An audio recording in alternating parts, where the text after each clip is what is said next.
Baby, what do you like best about your Jeep? My best part of this Jeep, Yeah? I like the Snorkel Why? because it helps me drive in the lane and it looks like cool. It makes the Jeep look cool? Yes, makes its Jeep cool. Haha, okay. Well, thank you. You're welcome. Okay, so I was out here filling the wife's windshield washer fluid, and I was like, well, you know, this is part of the Snorkel kit, so why don't I do a brief video on a great mod for your Jeep WJ. Ours is a Grand Cherokee Laredo, and we opted to put a Snorkel on it. And over the next few minutes, I'll give you a brief update on what that entailed. And I really enjoyed this modification. It makes the Jeep look a lot better. My wife gets questions about it all the time, and it just makes it more capable. So heavy water where we live sometimes, so it's good to have an air intake that's not going to get overwhelmed. Not that it's a submarine, because it's not. All right, stay tuned. So here's the modifications to the airbox. You can see we had to close this off.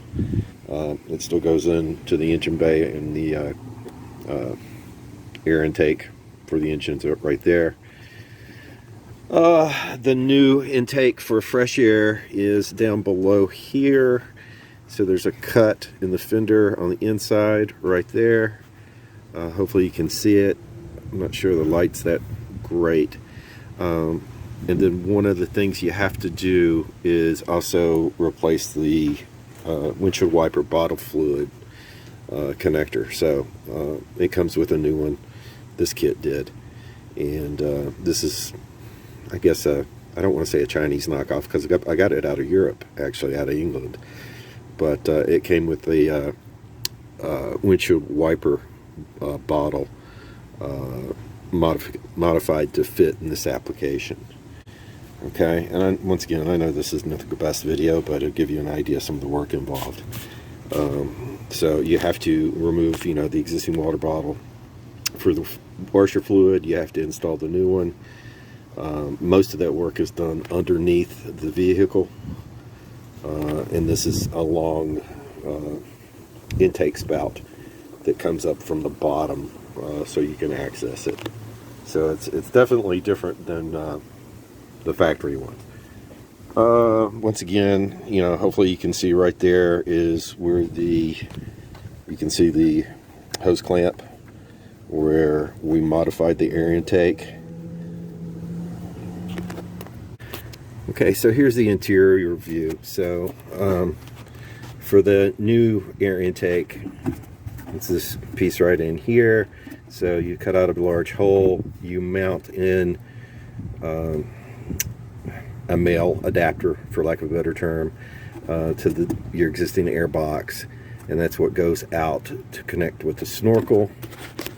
The standard one here, once again, was blocked off. They provided, you know, the rubber cap for that, as well as the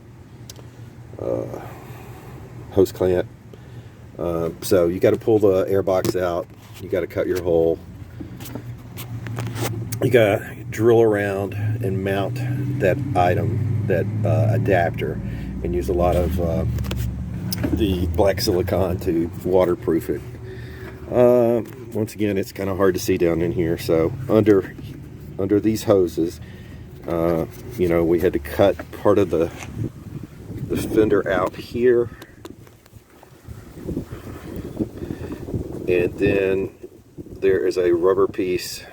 It's kind of shaped like an S, and it goes between the inner and outer fender wells. Okay, so, and you attach it onto this male adapter with the hose clamp. Okay, so this rubber piece that goes in here, it comes in approximately here, and then turns, and then does a 90, so that it reaches up here to where the Snorkel comes. I'm not taking the Snorkel apart to show you guys everything there. I'm sure you can appreciate that. But what you have to do is you take a hole saw, and you drill the hole is indicated. They give you a template to use, and then there's some mounting holes here that you have to drill. And I probably can't get a good video of that because it's kind of dark, but I'm going to grab a flashlight and see if I can shine some light on it. Okay, so I got the flashlight. So this is the rubber, and the camera work's going to suck. I apologize.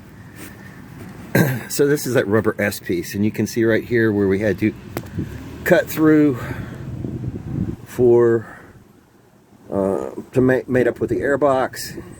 It comes back where it mates up with the snorkel. Okay, and then the actual body of the snorkel. If I can get a good picture up in here, and I cannot see the camera, so I'm hoping you can see what I'm seeing. Okay, so once you get those holes drilled and you get all that attached, there's a bracket right here by the windshield. Let me open the door. And this is the bracket that allows you to attach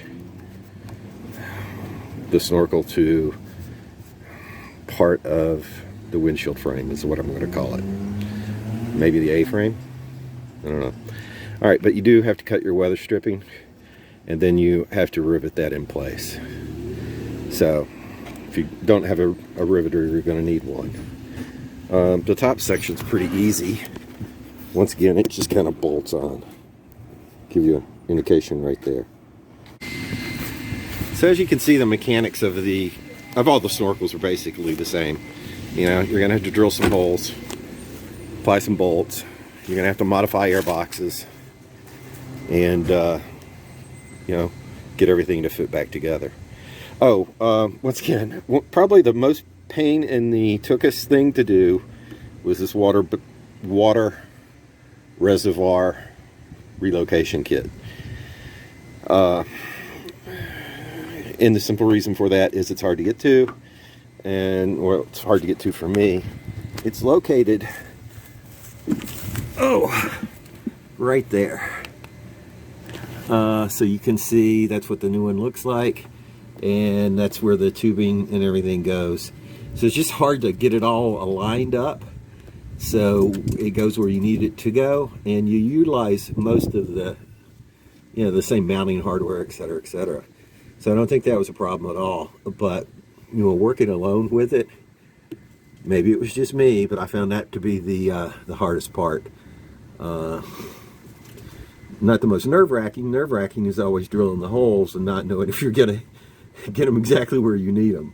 But the good thing is, the templates help eliminate that risk and give you a higher level of confidence. So overall, it turned out pretty good. All right, well, I appreciate you watching. I know this is a short video. We'll get more content up soon. Thank you. Thank you for watching the video. Please like and subscribe. See you next video.